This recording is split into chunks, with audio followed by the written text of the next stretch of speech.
Thank you very much. It is lovely to be here. So my name is Mark Townson, and our time together this morning is going to be very casual and very relaxed. So if you want to interrupt and ask a question, ask for clarification, challenge me on anything I say, then I'm really happy about that. So anybody feel free to interrupt and say something.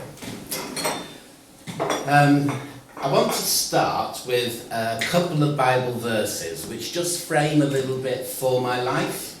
So the meeting was called Good Times and Bad Times, and I can say that in my life I've had good times and bad times, and I'm sure that that's the same for everybody here. And then the other title I gave to the talk was Constant Change is Here to Stay. And I just always like that phrase, okay? It's great in terms of what it means. Constant change is here to stay. So the one thing that's constant in my life is it's always changing. There's always something happening and something different going on. I'll just get in Bible verses. So I'm of the age where we're in reading classes, guys. The first Bible verse I want to read is Romans 8:28. We know that God causes all things to work together for good to those who love God, to those who are called according to his purpose. So what's lovely about this is it's just saying all things work together for good. So the bad times work together for good, and the good times work together for good. So it doesn't matter whether you're having bad times or good times, they're working for good. And that's my experience.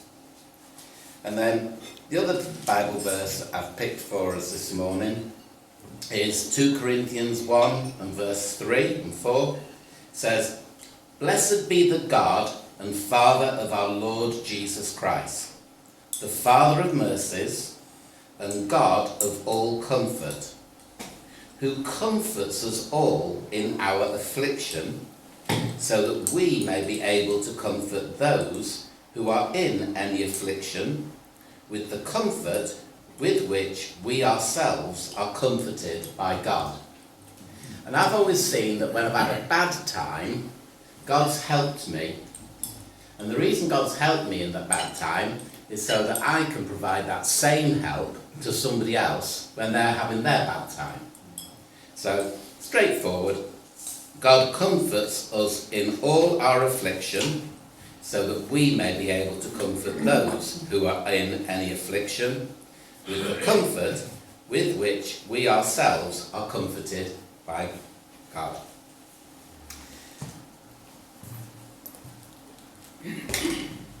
I don't need my reading glasses now. I said to my wife Sue, "Oh, I'm going to talk to these guys in Hexham. What shall I say?" And she says, "You've got to tell them about the gas meter." Okay. So, my wife's a great girl. She's fantastic. And so I'm doing what I'm told because she said, "I have to tell you about the gas meter." So I'm going to do that. Now then, I'm one of those people who's a bit obsessive and compulsive, okay? And I'm a kind of extreme person, and when I do something, I do it completely wholeheartedly. You know, I put all my effort, all my time, all my energy into it. And so if I take up a hobby, then I'm just addicted to it. Now, I'm going to share a little bit about addiction today, and what I've learned from God about addiction. Okay? Because I started off thinking addiction was bad, okay, and addiction was wrong. And that's something I've changed my mind about, okay? I don't think addiction is bad or wrong. Now, I work as a chartered financial planner. So that's my job title. My job title is Chartered Financial Planner. And basically, I tell people what to do with their money. And you just think to yourself, you know, of all the jobs you could do, it's a fantastic job just talking to people about what to do with their money. And one of the things that makes me particularly good at my job is I don't really care about money very much, right? I'm really not very interested in money, and therefore I can be detached from it and just talk about it objectively with people. With money, I find people can be obsessed about their money, and very often they're really frightened of losing their money or having less money than they've got at the minute. Okay? And that's something that drives people a lot, worry about not having enough money and running out of money and having no money. And in addition, people can be very sort of like acquisitive, isn't it? So you can get addicted to possessions and wanting things.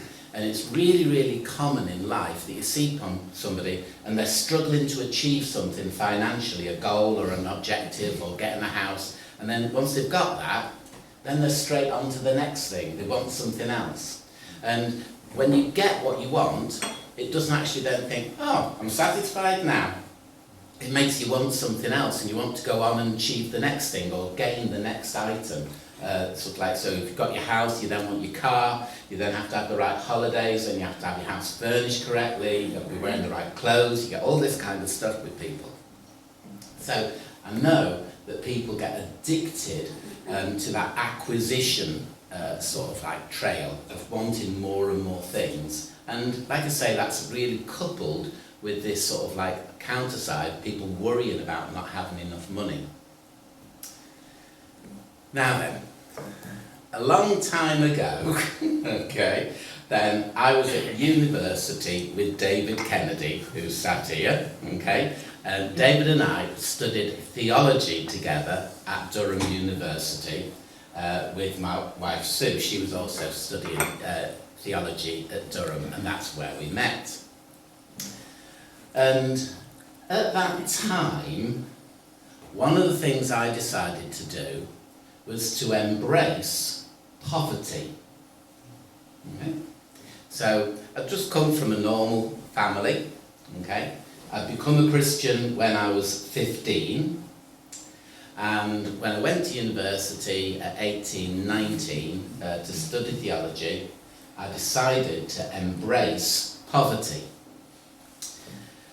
Now, St. Francis of Assisi was one of my big heroes. So I would used to read about him, read his teachings, learn about his life. I just loved reading about him and sort of like seeing what he'd done and thinking of how I could apply that in my life. The thing that really, really surprised me is that poverty was addictive. It's really, really addictive. Because what you do is you start by thinking, do you know something? I've got this possession, I don't need it. And you give it away, or sell it and give the money to the poor. And then you think to yourself, oh, that's great, I've got rid of that.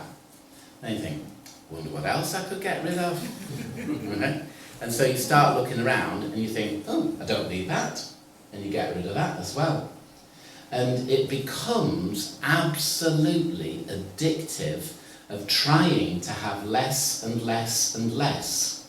So it's the complete opposite of the acquisitiveness that I was just talking to, but it's just as addictive. Once you get in to poverty, it really becomes addictive, overwhelming, obsessive. What can I manage without? What can I manage without? Okay? So I got to the stage of things like, I can manage without the bed. I don't need a bed, okay? And I didn't have a bed, so I slept on the floor. I thought, don't even need a mattress, do I? What's the need? You don't need a mattress. So I didn't have a mattress, and I slept on a rush mat. I don't need a pillow, right? And I didn't have a pillow, so I used to fold my clothes into a pillow, and I used to use my clothes as a pillow at night. Okay? and didn't have blankets, I just had a sleeping bag, that was all I needed. So I had a sleeping bag on a rush mat with no pillow, okay? And I slept like that for years.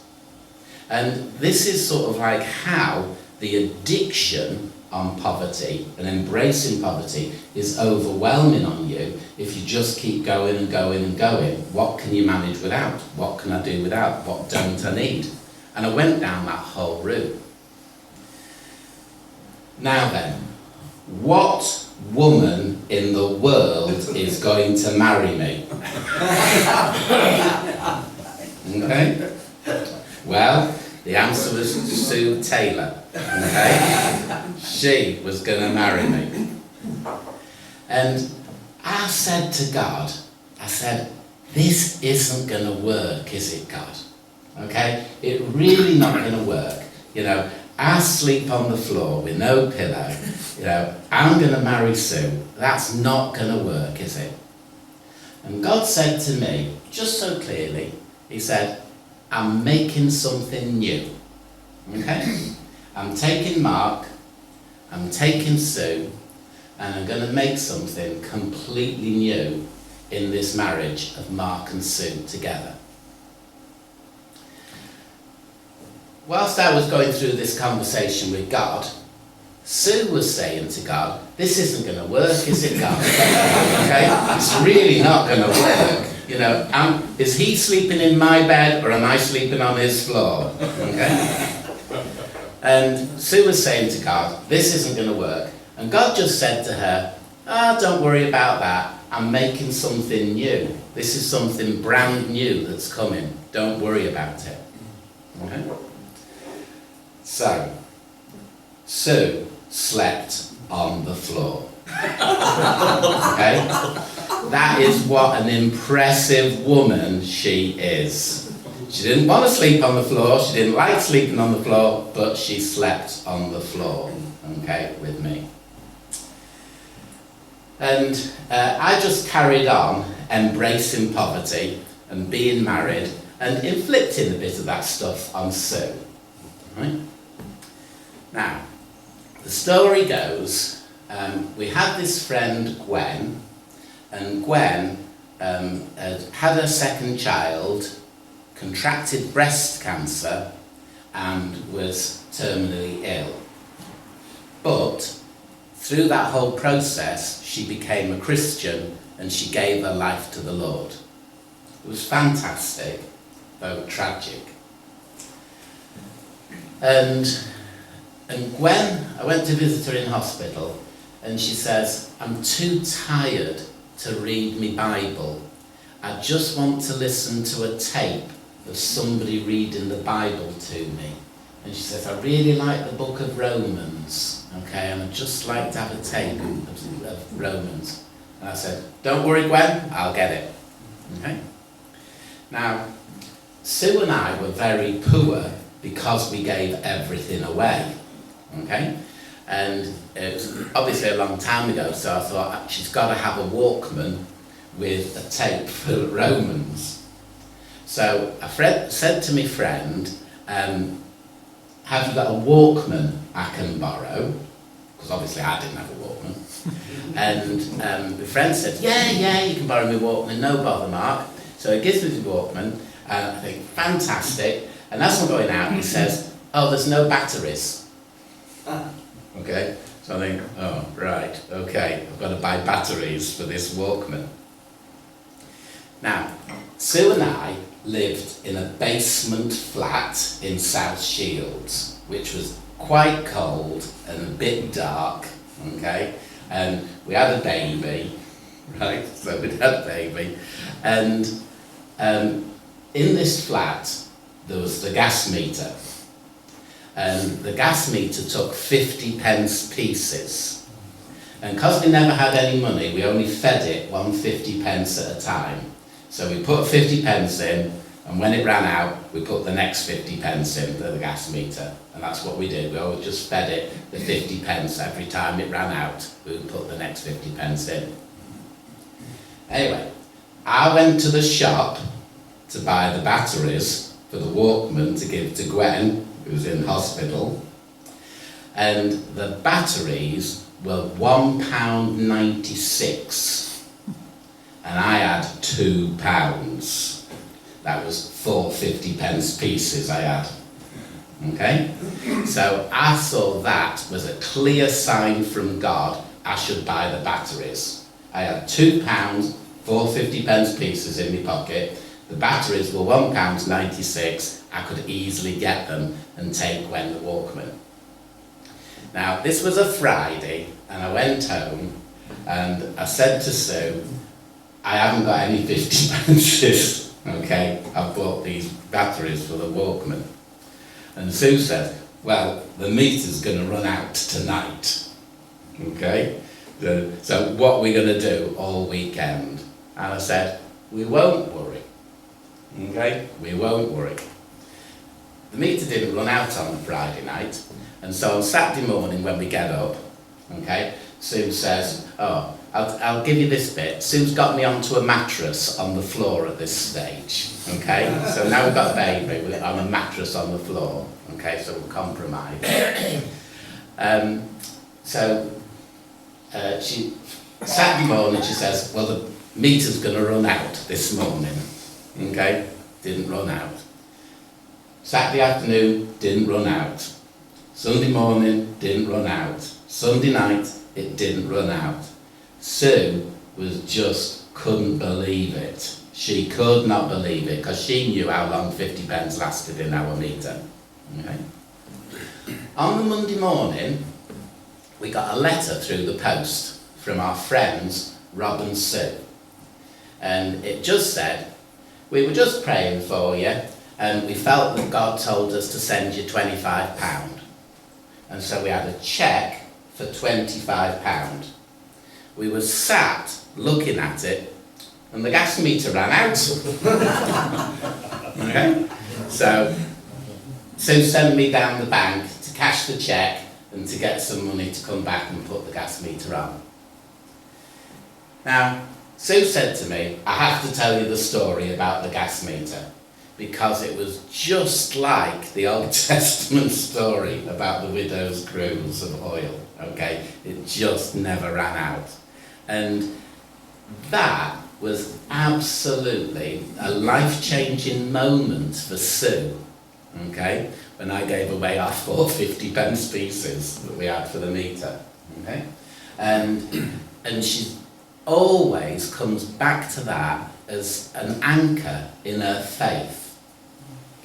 People sometimes, doubt the Christian faith. We doubt our faith at times. Does it make sense? Is it real? When I die, am I really going to see Jesus, go to heaven, be with him? You have those kind of doubts. Then you just go back to these kind of things and you think, that was a miracle, okay? It was a miracle in my life. I just know it was God. There's no explanation for it. It doesn't make any sense, but it definitely happened to me. I'll tell you another story, okay, that's got a similar kind of feel to it. I went to a meeting just like this, and my friend Mark was speaking, and he said, now I want everybody here to get a pen and paper out and write down your 20 dreams. You think, 20 dreams? Okay. So I think I got 3 down. So this is a real struggle here, And so he'd given us this challenge. We had to write down 20 dreams.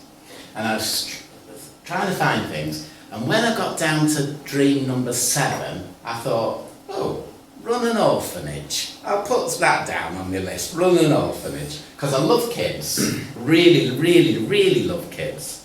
And I thought, wouldn't it be fabulous to run an orphanage? That would be a dream. I'll put that down. Okay? And then Mark says, okay, now you've got your 20 dreams on your list, go and do them. And I thought, do you know something? I'm going to run an orphanage. Okay? So I decided I was going to run an orphanage. So obviously I haven't a clue, never done anything like that ever, okay?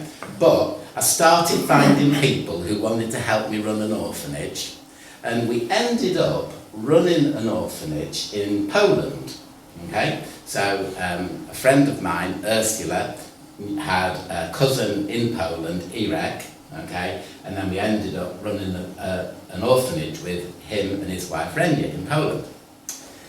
Now, I'll tell you now, running the orphanage was absolutely awful. It was dreadful. We had no end of problems. Everything went wrong, okay? But Irek said to me, he says, I found the house, okay? It's absolutely perfect. He says, it's a big house, it's completely derelict, and it's in a big piece of land on the edge of the village called Sieroty. Okay? It says Sieroty is Polish for orphans. Oh, fancy having a village called Orphans. Okay? So he says it's perfect. So he said, and it had never ever been lived in. It was like half built, and it was built out of breeze blocks. Okay? So it was built breeze block, no windows, no doors, no anything. It was just the shell. Okay? So he said, okay, right, that's fine. It was £60,000. Okay? So I set about raising the £60,000 in England. So I just said, we're starting an orphanage, do you want to give some money to it? Okay, so I was raising the money. And Irek said, in Poland, it's very hard to get people to donate money, okay? But quite often you can get them to donate goods or services, okay? People are very generous, but they don't tend to have a lot of money, so you might get something like some kitchen units or a door or some wood or that kind of thing. He went to a window suppliers in Poland near where he lived, and he asked if they had anything that they could donate. And the guy looked around and he says, oh, over in that corner we've got some windows, okay? A guy came in 5 years ago and ordered all these windows, paid for them, and has never been back. You can have them, okay? So Irek took all these windows, okay, and they fitted the house perfectly. It was as if the guy had measured up the windows in our house, the exact number, okay, of windows, the exact number of windows, and the exact sizes. It's as if the guy had measured up our house windows, been and ordered them and paid for them 5 years earlier, and they were just sat there and we took them back. We were just so gobsmacked at that kind of experience. It was just unbelievable. Do you know what I mean? It couldn't happen, could it? It's so out of this world in terms of sort of like your understanding of it. And that just gave us real confidence that God was in it. Okay? And like I then said, it was an awful experience. We had no end of problems from start to finish. And in the end, what we finally did is we wound up the orphanage. We sold it for £120,000, the property, and we then gave £10,000 each to 12 different Polish children's charities. So just to wind the thing up and be out of all the bother, that we did that. We ran it for about four or 5 years, okay, before we wound it up and distributed the money. But when we were having all those awful problems running the orphanage, then the fact that God had so clearly shown that he was behind it and he was in it from the outset just gave us that courage and energy to keep going and to sort it out and to deal with different problems. So we started off with a really good time there, okay, raising the money, this miraculous supply of windows. It really felt really bad when we were running it, and we wound it up, but we knew God was bringing good out of it, and like I say, we donated £10,000 to each of 12 different Polish children's charities at the end of it. So I've had these experiences in my life where I've known categorically there is a God who's doing things in my life, who's making things happen. Whether it was the gas meter, okay, or whether it was the windows for this house in Poland, I just knew there was something exceptional and wonderful going on, and that God is real. And so that gives me a lot of confidence for all the other bad stuff that happens in my life. Okay?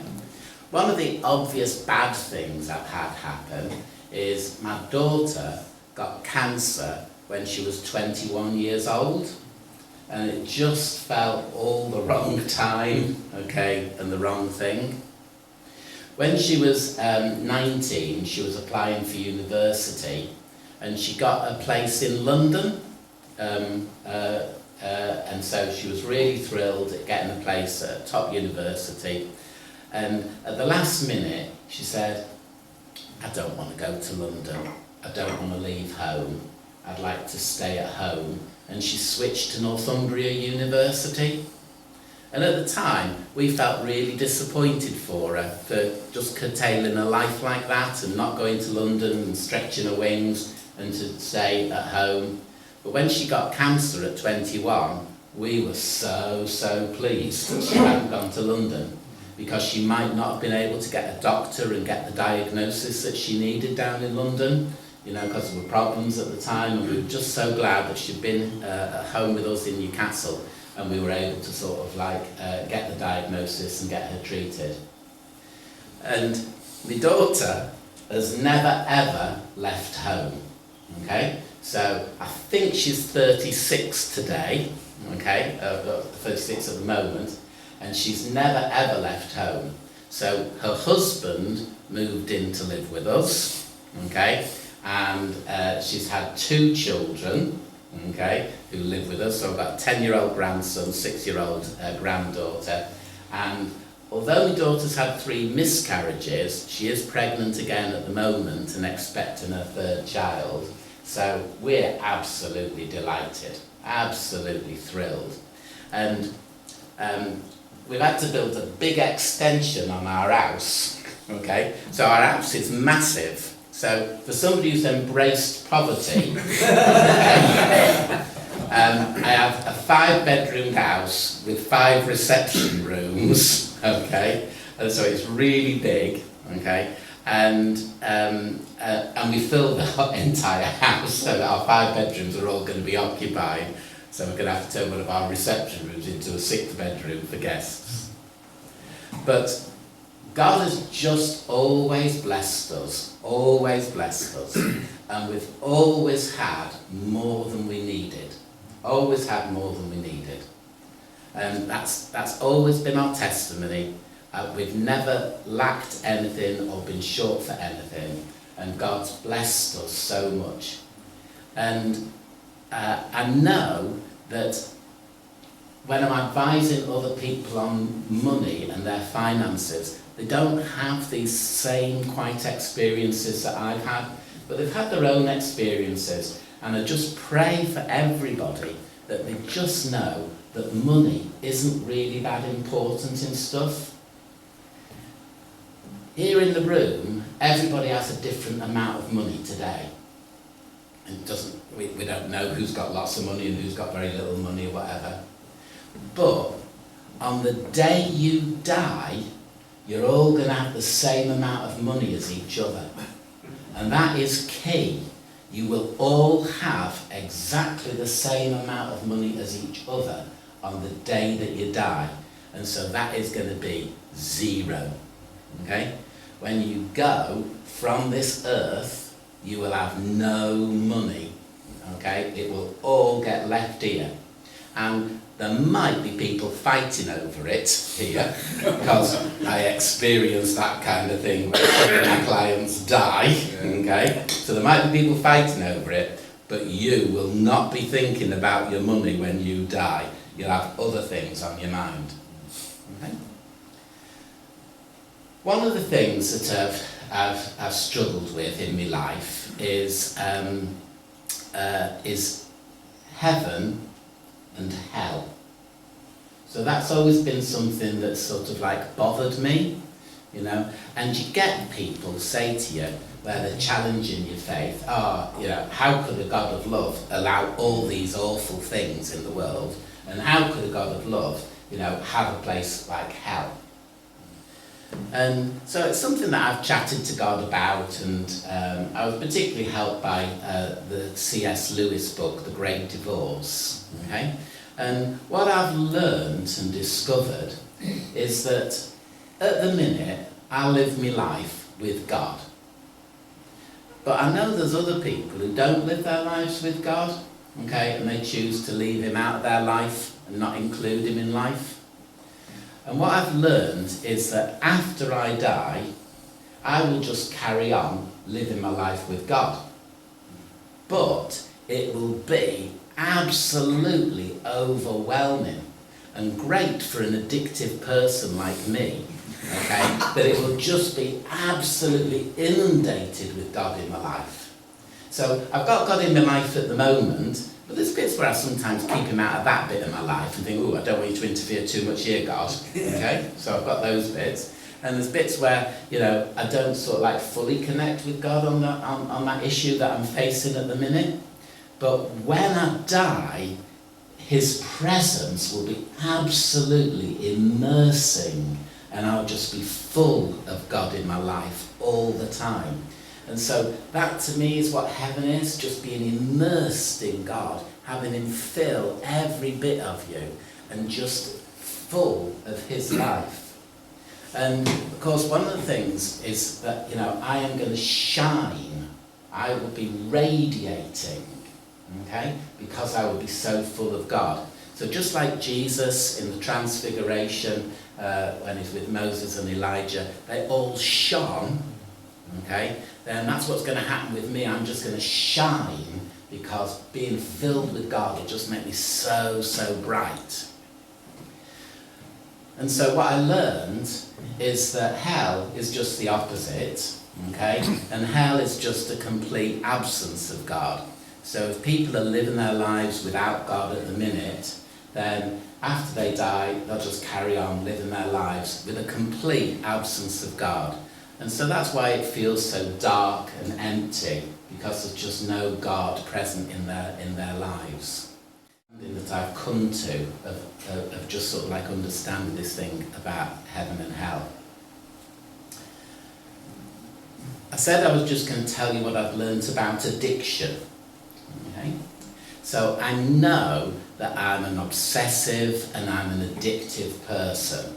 And fortunately, I managed to channel most of my addictions into things that are socially acceptable. Now, a lot of people get addicted into things which are not so socially acceptable. So things like alcohol, smoking, drugs, pornography, gambling, these are things which have a terribly, terribly negative effect on people's lives and on society, okay, on their families and society.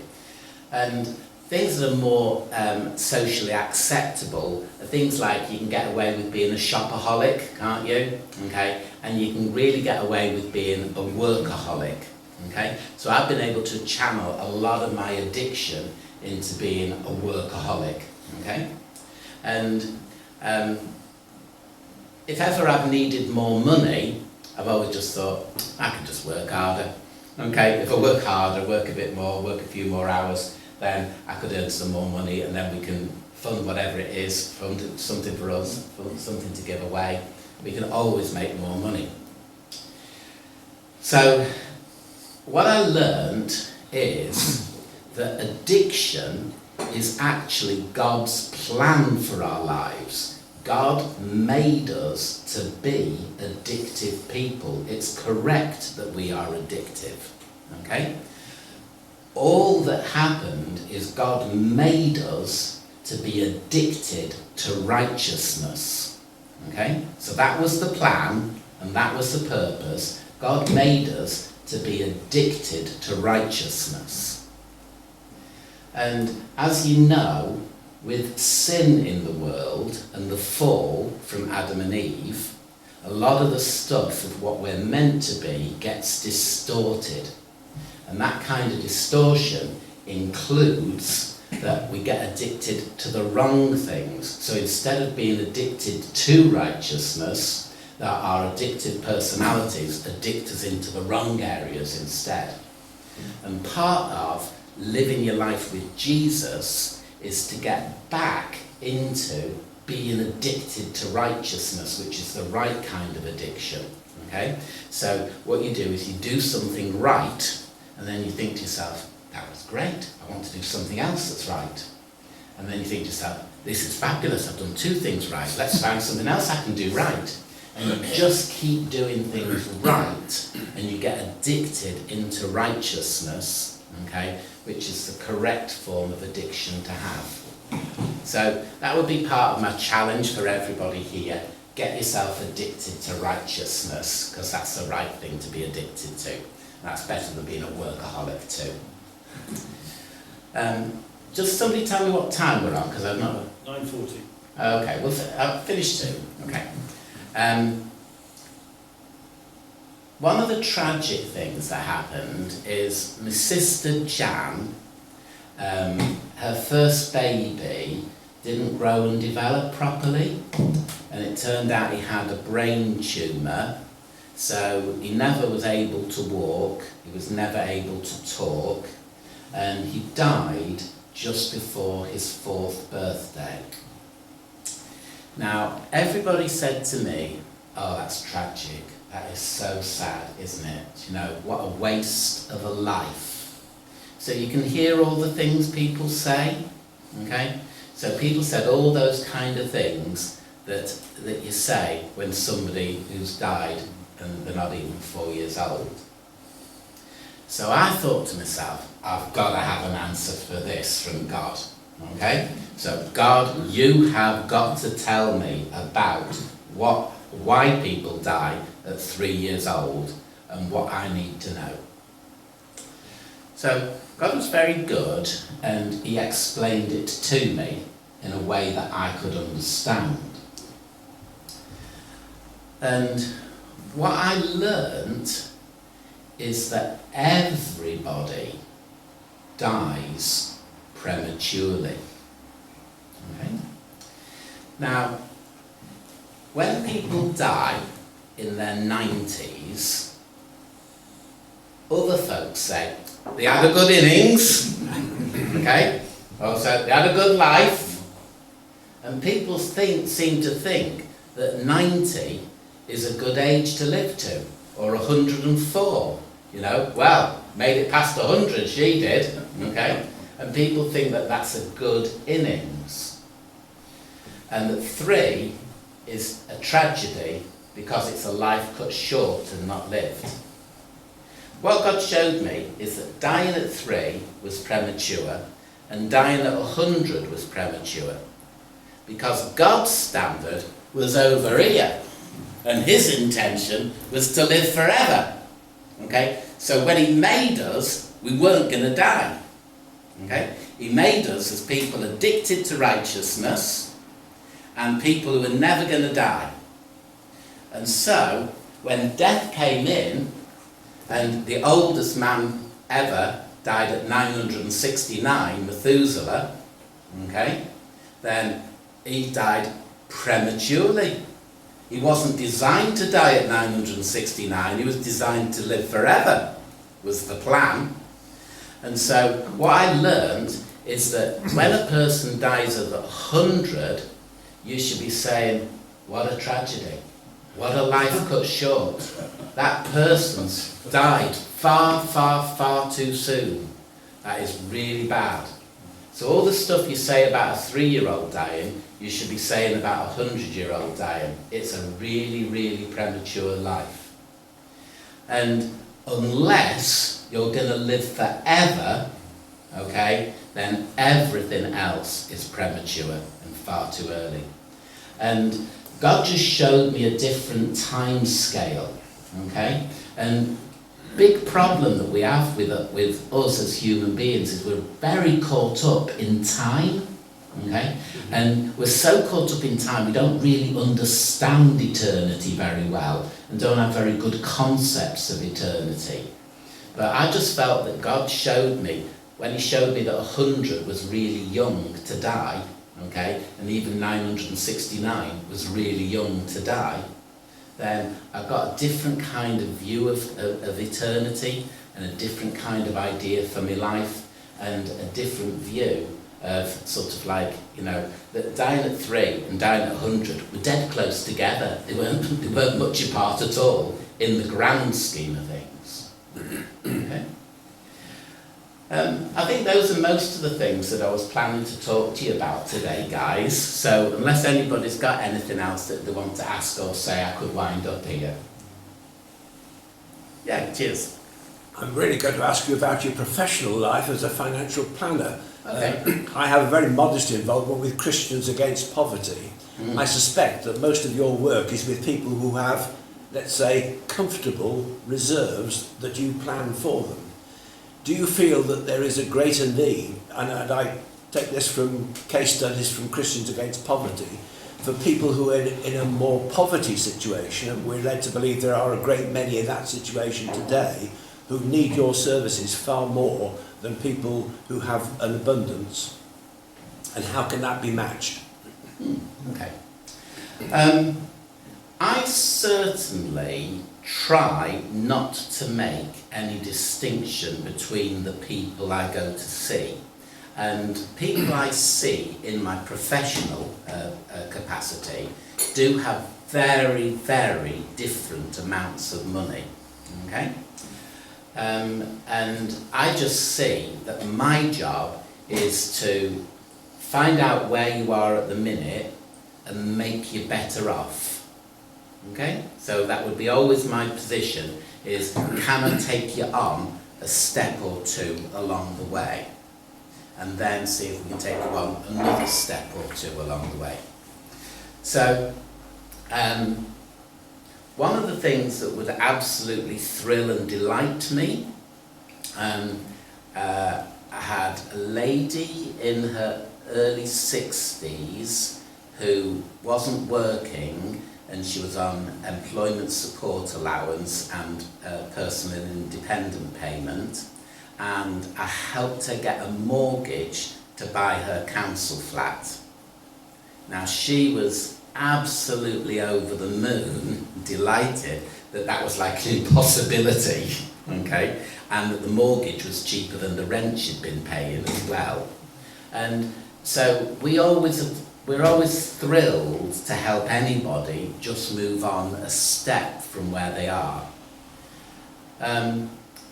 If somebody is mired in debt, then I would be recommending you need to speak to a debt counsellor, which is beyond my skill set. Okay, so we often do refer people to a debt counsellor if their debt has gone out of control and it's not something that I can deal with, but they need to see a debt counsellor. But certainly we would always want to help anybody at whatever kind of stage, and we just try to be like Jesus and not have any sort of like regard to man or money, and we would just sort of like take every person and move them on. I don't know whether that answers your question a little. Thank you. Yeah. There may be other questions, I'm sure. Okay. Anybody else want to say anything? Yeah, quite a lot of the theme is about God will provide, and it's fairly anchored in the Bible. So how do you see that playing out in, say, the troubles in the world at the moment, say like in Ukraine where people are suffering real poverty, loss, etc., and don't have a choice in what to do? I think I'll always come back with a little bit of, I haven't got all the answers on this, okay? And all I know is that from my experience, I've been through some awful adversity for myself, but it's always turned out in the end that God was there with me. And I think one of the things you do find is if you talk to some of the Christians in the Ukraine and somebody who knows Jesus, who's suffering there, they can still have some positives to bring out of that. And certainly we're all praying for an end to the war and an end to the atrocities, okay? And we don't know how God's going to bring that about, because it doesn't appear to be coming from the Ukraine or from Russia, who are both saying we're going to fight to the end here. Okay, so there's no sort of like end in sight. But I've got enough experience of God in my own life to know that he is working in this situation, and although there's so much bad going on there, he will bring some good out of it, and good things will come out of it. Okay? Maybe in individuals' lives, maybe in a nation's life as well. So I think that's the kind of the best answer I can give. All right? Mark, all of us as Christians, when we read from Scripture, all things work together for good. There are times in our lives when we wonder how that can be, how the circumstances we're going through can be for good. Have there been times when you personally have questioned? I think there's no doubt about it that when my daughter got cancer at age 21, you're thinking to yourself, how can any good come out of this? You know what I mean? That just seems like really, really bad, and sort of like every parent's nightmare, doesn't it? You know? So I think that would be something that would immediately come to my mind. I also mentioned the orphanage we ran in Poland was just so mired in problems and troubles that we had at every kind of level. And you're just thinking, you know, God's in this, but it's all going wrong. How do we sort it out? And we eventually sorted it out by selling it and getting rid of it and sort of like closing it down. So those would be the kind of things where I say things have gone wrong, you can't work out what God's doing, but I don't have any problems with not knowing where the good is. So not knowing where the good is in Ukraine or where the good is in my own life, I don't have any problem with that, because I've just got this really firm conviction God's on the throne, okay? And I don't know why he allows some stuff to happen. The thing that I remember very clearly is somebody said to me, he said, God turns round to you, Mark Townson, and he says, I'm going to put you in charge of the judgment day. Okay? So on the judgment day, you are going to sit there and you're going to judge every single person who comes before you. So one by one, every person will come before you and you have to judge them. How are you going to do? So if you were in charge of the judgment day, how would you do? Okay? Well, what I know is every single person in this room would say, well, I'll do my best. Okay? You know what I mean? I don't fancy being in charge of Judgment Day. It sounds like an awful job, but I'll do my best. And when I realised that, I just thought to myself, what a relief that God's on the throne and he's going to do it. Okay? And when God does his best, it is the best. Okay? So I don't have worries about things that are awful and things that are unanswerable and things where, you know, people who are not yet Christians poke fun at the Christian faith or criticise or sort of like the Christian faith for it, and, you know, blame God for atrocities that are going on in the world. So I don't have any problem with that, because I know that if I was in charge, I would do my best. And with God in charge, he is doing his best, and it is the best, and there's nothing better to wish for. So that gives me a lot of comfort and help in life. Mark, you mentioned about your communication, your dialogue with God. Tell me just a bit, I think God speaks to different people in different ways, but you sound like you're having a conversation rather than, are you reading, are you listening to this? How's that actually mediated, that conversation? Yeah, I suppose it's a mix of things, okay, so it isn't just one thing. So it's reading your Bible, but it's knowing what your Bible says. It's wrestling in prayer and just asking God and keep telling God what your problem is, and maybe somebody else says something to you. I said, this person challenged me by saying, if you were in charge on Judgment Day, how would you do? You know what I mean? And so God speaks to me in lots of different ways. He might speak to me through something I see in nature, a picture. he speaks to me from experience, if how like the windows fit in the house, you know. So I would say lots and lots of different ways. And like when I didn't touch on the fact that my previous job is that I was a clown. Okay, so my previous job is I was a clown. And what I was doing, I was praying and praying for the Lord to give me a job. I really wanted a job. And then I was talking to this woman from church who I didn't know very well at all. And I said, oh, I'm just praying for a job at the minute, Sandra. And she said, you should be a clown. I said, what? And I said, what do you mean? He said, I don't know, you should be a clown. And I said, well, what makes you say that? And he says, I don't know, it must be a prophetic word for you. I said, you can't have a prophetic word, be a clown. Okay? And he said, well, my son went to a children's party and there was a clown at the party entertaining, and you'd make a great clown. Okay? So I became a clown. And then there was one day, and I'd had 120 awful kids misbehaving, which I'd been put in front of to entertain. And I said to God, God, I can't do this job when I'm 60. Okay? And I was sat in the car after this show to this 120 kids, and I just said, God, I can't do this job when I'm 60.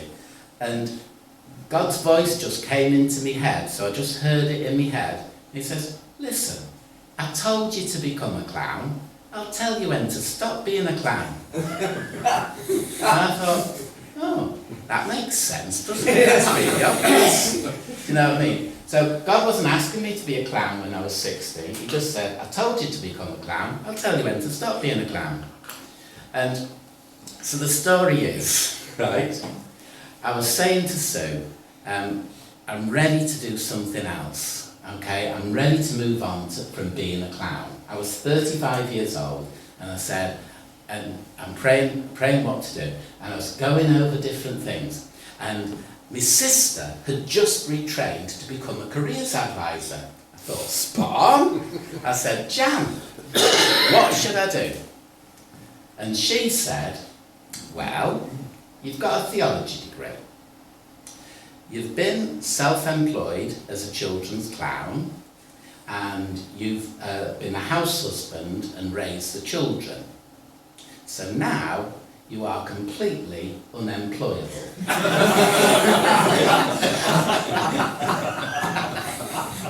She said, your only choice is to be self-employed in your next role, or to go on a training course and get a job when you come out of a training course. My wife, Sue, woman of God, says, I'm fed up with you, Mark Townson. I'm going to Morrison's, I'm buying the Evening Chronicle, and your job is in the Evening Chronicle tonight. I thought, fantastic! Everybody should be married to a woman like Sue. That's just what you need. Okay? So, she got the Evening Chronicle, and I thought, I daren't interrupt her. And she was 3 hours with the Evening Chronicle. I thought, wow, she is praying over every single job to see which is mine.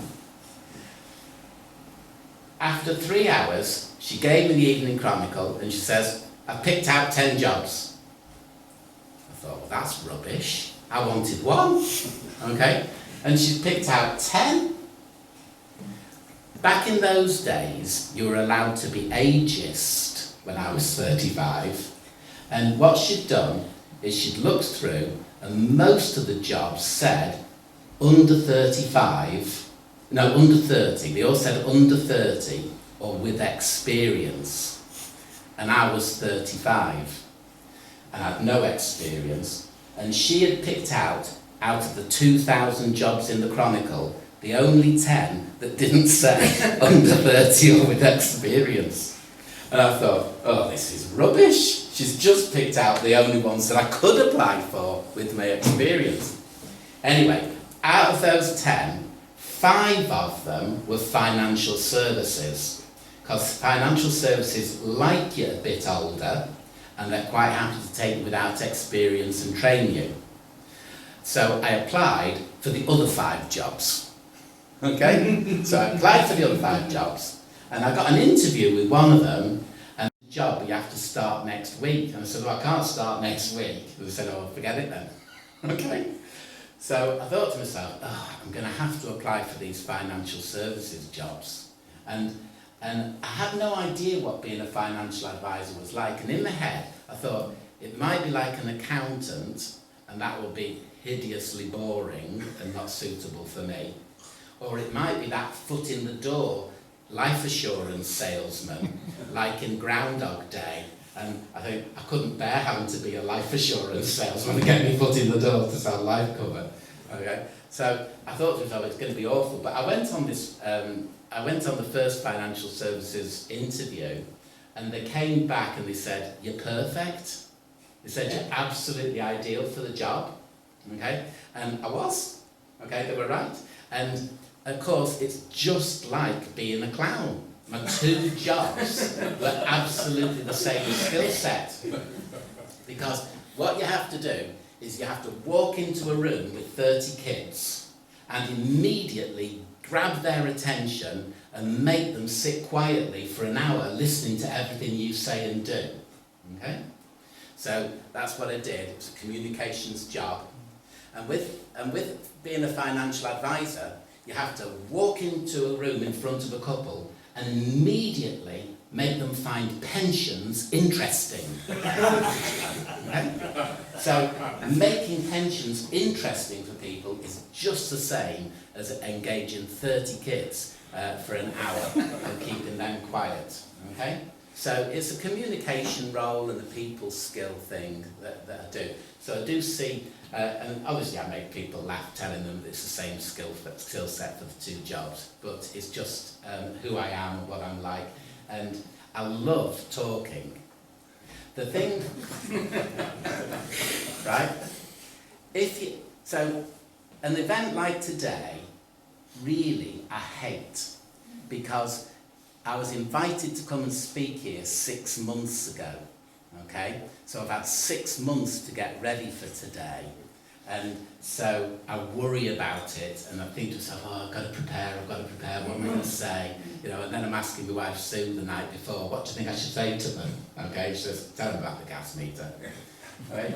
Whereas I love it where you're at an event and then somebody comes and says, Mark, the speaker's not arrived. Could you stand up and say something? I say, oh yeah, I'll stand up and say something. And so I love to be thrown out onto the stage to be able to perform for people, okay? Because that's sort of like my background with the clowning. You're just thrown onto the stage and you've got to perform, you've got to engage everybody, you've got to make them laugh and make them enjoy themselves. And so that's what I love doing, making pensions really, really interesting with people's finances and all this kind of stuff that I do. So I don't know what you said was your question. I think we'll wind up. You come out and join me, Donald, and we'll just pray for everybody. Okay, that'd be fantastic. Father, it's lovely to be here today, and I just pray that something I've said can bless each person present. You've blessed me in my life, and you've done good things for me, and those are the things that I want to share with all my brothers here today, so that it can be a blessing in their lives too, exactly as you've been to me. We just commit each other to you in the name of our Lord Jesus Christ. Amen. Amen. Amen. Well.